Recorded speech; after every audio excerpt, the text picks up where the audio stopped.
আরব সাগরের অন্ধকারে ধীর গতিতে এগিয়ে চলেছে আমেরিকার বিশাল বিমানবাহী রণতরী ইউএসএস আব্রাহাম লিঙ্কন।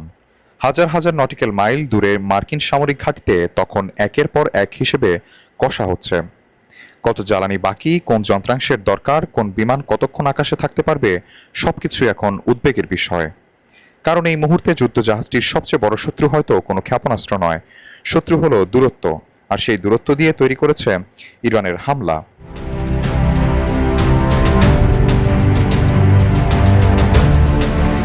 ইরানের সঙ্গে যুদ্ধে আমেরিকা যে শুধু ক্ষেপণাস্ত্র আর ড্রোনের মোকাবিলা করছে, বিষয়টি আর এত সহজ নয়। যুদ্ধক্ষেত্রে অনেক দূরে বসে ইরানের হামলা যেন আমেরিকার সামরিক সরবরাহ ব্যবস্থার উপর একটি চাপ তৈরি করেছে, যার প্রভাব সরাসরি পৌঁছে গেছে বিশ্বের অন্যান্য প্রভাবশালী এই বিমানবাহী রণতরী পর্যন্ত। গল্পটা শুরু হয় বাহরাইন থেকে। ইরান যুদ্ধের একদম প্রথম দিকে ইরানি ড্রোন ও মিসাইল আঘাত হানে বাহরাইনে অবস্থিত মার্কিন নৌঘাঁটিতে। এই একটি হামলার ধাক্কায় বদলে যায় গোটা যুদ্ধক্ষেত্রের সমীকরণ। নিউ ইয়র্ক টাইমসের প্রতিবেদন বলছে, বাহরাইনের ওপর ঘাঁটি ছিল উপসাগরীয় অঞ্চল মার্কিন নৌবাহিনীর রসদ সরবরাহের মূল কেন্দ্র। হামলার পর বাধ্য হয়েই নৌবাহিনী তাদের সরবরাহ ব্যবস্থা সরিয়ে নেয় ভারত মহাসাগরে ব্রিটিশ নিয়ন্ত্রিত দ্বীপ দিয়েগো গার্সিয়ায়, বাহরাইন থেকে, যার দূরত্ব ৩,৫০০ কিলোমিটারেরও বেশি।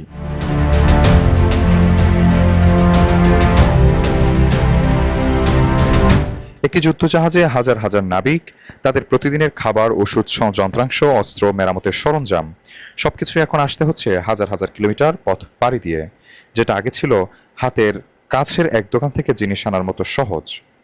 সেটাই এখন হয়ে উঠেছে এক সুদূরপ্রসারী, ধীরগতির ও ঝুঁকিপূর্ণ অভিযান।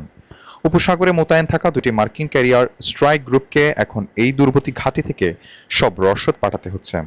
প্রতিটি চালান, প্রতিটি যন্ত্রাংশ, এমনকি সবচেয়ে সাধারণ প্রয়োজনীয় জিনিসটিও পাড়ি দিতে হচ্ছে এই বিশাল দূরত্ব। দীর্ঘ বিলম্ব, পরিবহন বিমান আর জাহাজের উপর বাড়তি চাপ আর ঘাটতি দেখা দিলে তা দ্রুত সরিয়ে তোলার সুযোগ এখন প্রায় নেই বললেই চলে।